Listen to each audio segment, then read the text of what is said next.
நாட்டிய நாடகத்தின் தலைப்பு வீர திருமகன். மகாபாரதத்தில் எத்தனையோ வீரர்கள் இருந்தும் கர்ணனும் அபிமன்யுவும் ஏன் தலைச்சிறந்த வீரர்களாக போற்றப்படுகிறார்கள் என்பதை எங்கள் நாட்டிய நாடகத்தில் பார்க்கலாம். இந்த நாட்டிய நாடகத்தில் நாங்கள் அறியாமல் செய்யும் சிறு தவறுகளை பணிவு அன்புடன் மன்னிக்குமாறு தாழ்மையுடன் கேட்டுக்கொள்கிறேன்.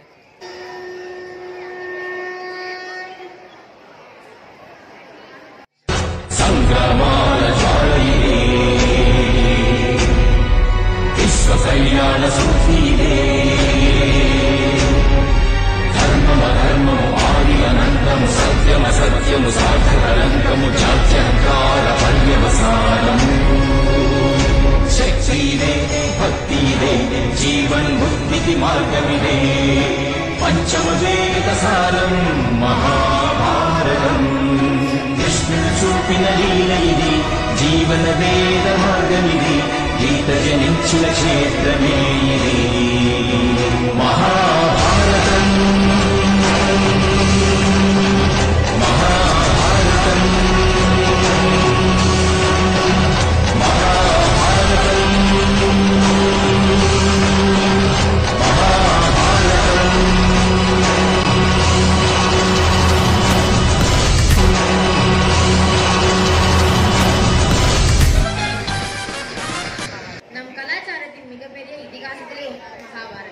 மகாபாரதின் நாயகன் கர்ணன். இதை யாவரும் அறிந்ததே. கர்ணனுக்கு இணையாக பேசப்படும் மற்றொரு கதாபாத்திரம் கர்ணன்.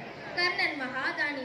தன்னிடம் யாசகம் கேட்டு வருவோருக்கு பொண்ணும் பொருளும் மட்டுமல்லாமல் தன் தர்மத்தின் பலனையும் தானமாக கொடுத்தவன் கர்ணன். அப்படிப்பட்ட தர்மத்தின் வழி சென்றும் வாழ்வில் வஞ்சிக்கப்பட்ட ஒருவரான கர்ணன் தான் இந்நாட்டிய நாடகத்தின் கதாநாயகன். காட்சி 1. கர்ணனின் பிறப்பு. ராஜா குந்தி போஜன் துர்வாச முனிவர் தன் நாட்டிற்கு வரும்போது தன் மகளான குந்தியை அவருக்கு பணிவிடை செய்யுமாறு கூறுகிறார். கனிவு நிறைந்த குந்தி தேவி செய்த பணிவிடையில் மனம் மகிழ்ந்த துர்வாச முனிவர் ஒரு வரம் கொடுக்கிறார். அந்த வரமானது குந்தி எந்த கடவுளை நினைத்து அந்த மந்திரத்தை கூறுகிறாளோ அந்த கடவுளின் அம்சமாய் அவளுக்கு ஒரு குழந்தை பிறக்கும். விளையாட்டு வினையாக முடியும் என்ற கூற்றிற்கேற்ப விளையாட்டுத்தனமாய் தன் திருமணத்திற்கு முன்பே சூரிய பகவானை நினைத்து அந்த மந்திரத்தை உச்சாண்டம் செய்தால் குந்தி. அந்த பலனாக சூரிய புத்திரனாக பிறந்தவன் தான் கர்ணன். தன் செய்யாத தவறுக்கு முதல் முறையாக வஞ்சிக்கப்படுகிறான் கர்ணன்.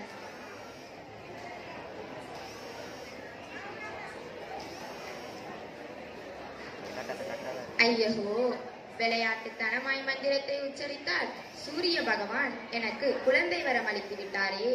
திருமணமாகாத நான் இந்த குழந்தையை என் செய்வேன்?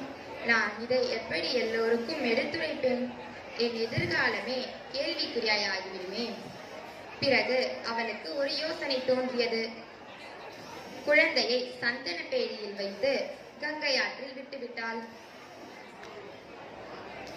அவ்வாறு விடப்பட்ட பேழையானது தேரோட்டியான அதிரதனன் கைகளில் கிடைக்கிறது. அவனும் அவன் மனைவியும் ராதே என்று பெயர் சூட்டி அக்குழந்தையை சீரோடும் சிறப்போடும் வளர்க்கிறார்கள். காட்சி 2.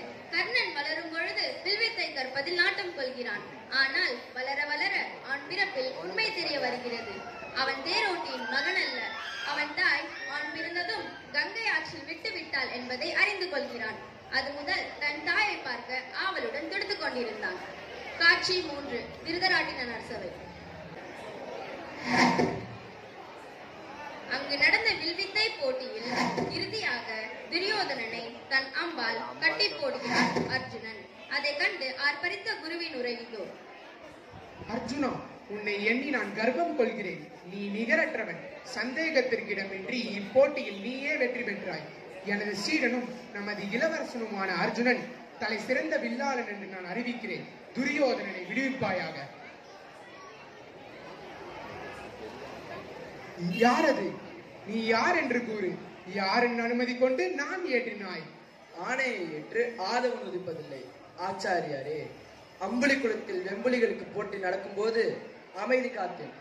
அர்ஜுனனின் வித்தையை கண்டு ஆனந்தத்தில் அகிலத்தையே வென்ற அசகாய சூரன் என்றீர்கள்.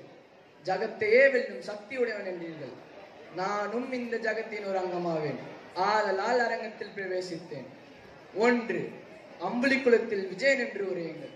இல்லையே வில்லேந்தி என்னுடன் போட்டியிடச் சொல்லுங்கள். போட்டியிடுவதற்கு முன் போட்டியிடுபவர்கள் யார் என்று அறிய வேண்டும். குலவழக்கப்படி வீரன் வீரனுடன் மட்டுமே போட்டியிட வேண்டும். நீ யார் என்று கூறு.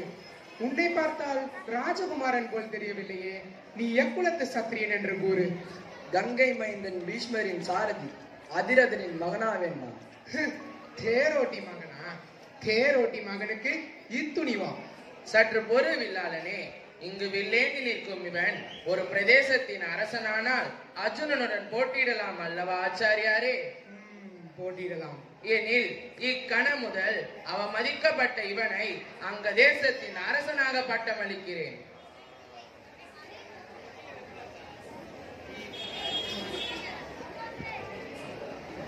வீரம் பொருந்திய அனைவரையும் என் மித்திரனாக்கிக் கொள்வது என் வழக்கம்.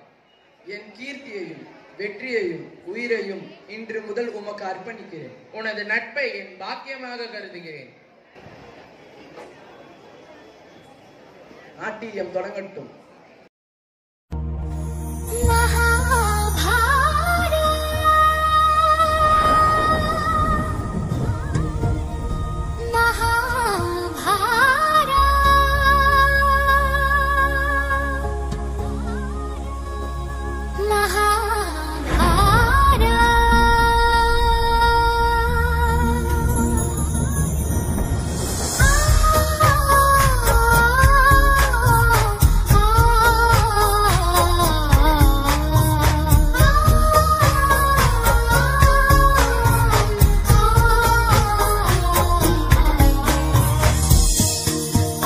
श्री